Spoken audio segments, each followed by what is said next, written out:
Hey everybody, Unibeam here, and I am extremely sorry that DCAU week didn't really happen. I do plan on reviving it and turning it into DCAU month.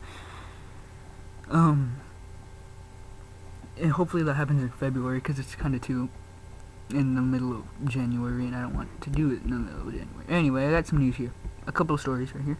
One of them is pretty cool, the other one is freaking hilarious.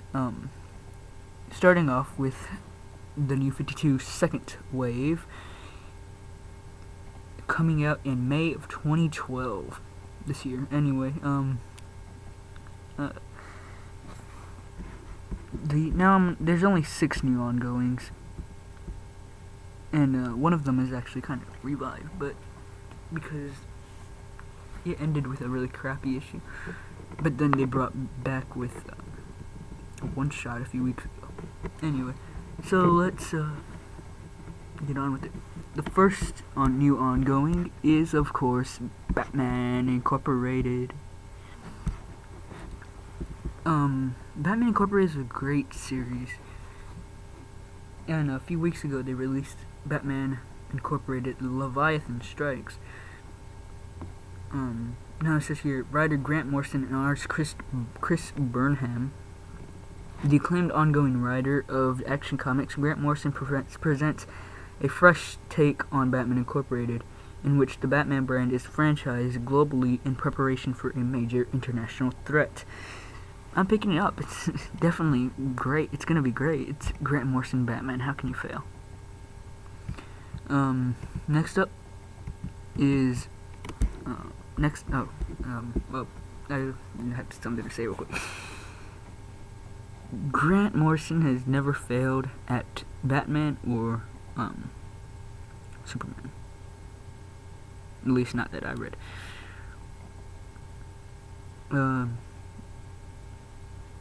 Yeah, that's basically it. All-Star was fantastic. Action's fantastic right now. R.I.P. was good. Incorporated was a great Batman series. Anyway, on with the next one. The second new ongoing is Earth 2. Writer James Robinson and artist Nicola Scott. The greatest heroes on a parallel Earth, the Justice Society combats threats that will set them on a collision course with the other worlds.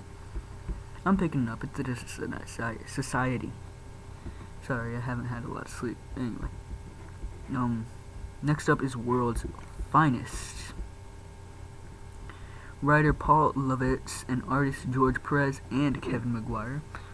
Stranded on our world from a parallel reality, Huntress and the super hot Power Girl struggle to find their way back to Earth 2. Perez and Maguire will be artists on alternating story arcs. If you don't know what that means, it means Perez will be the artist on one story arc, and then Maguire will be the next story arc, and then Perez will be the next story arc after Maguire, and then, just keep on going. I'm picking it up. It's definitely worth reading. Huntress and Power Girl, come on. 2 great, female superheroes.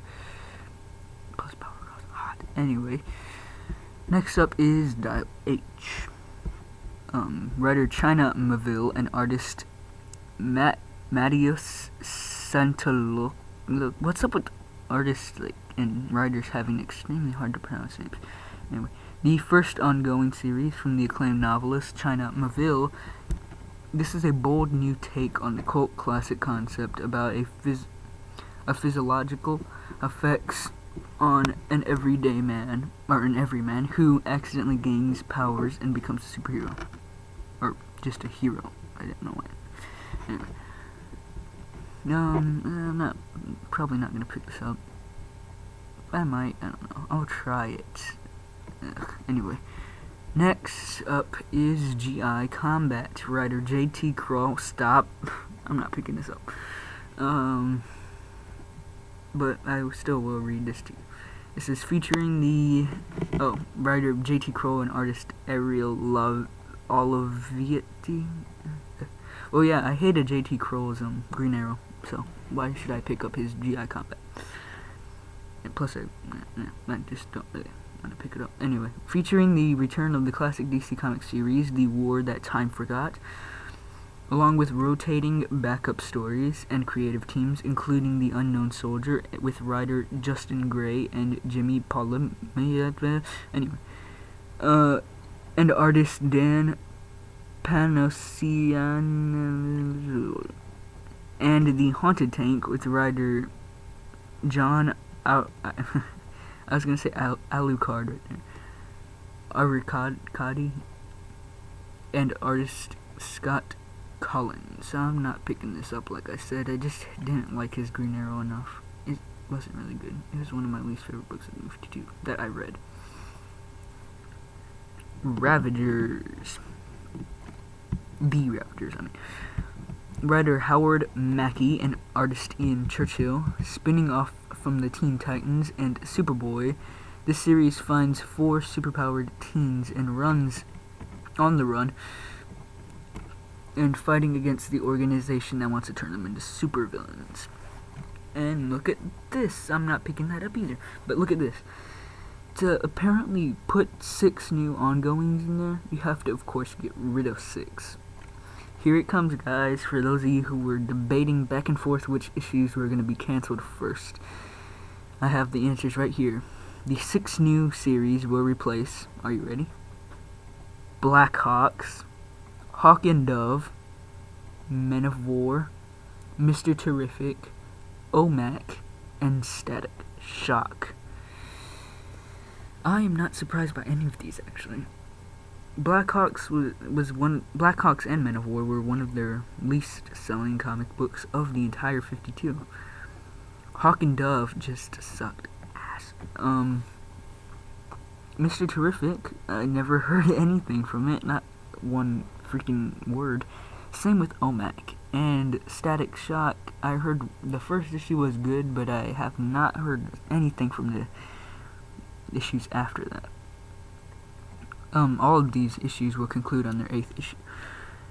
Now, for all of you who are probably cheering for Hawk and Dove to be cancelled because Rob Liefeld is no longer going to be drawing any books from the New 52, you are sorely mistaken. Next up in news is joining our good buddy Rob. Hello, Rob.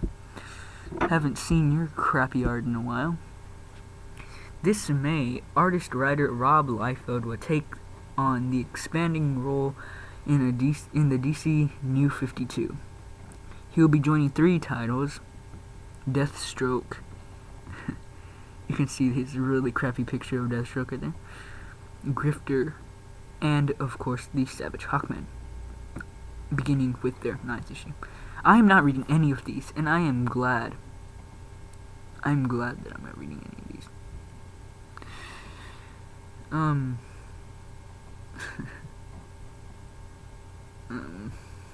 Yeah. So,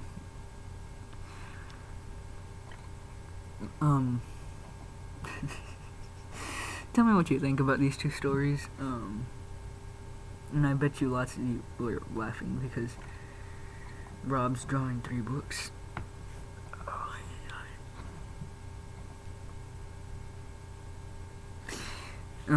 He's just not a good artist. He just isn't. Sorry, Rob. Look at this. Look at his freaking extremely crappy picture of Deathstroke. Deathstroke's supposed to be awesome. That looks stupid. He made Deathstroke look retarded. Oh my god. Anyway. See you guys later. Tell me what you think about these 2 stories. And, hopefully I'll do DCAU month. See you guys. I won't let you down.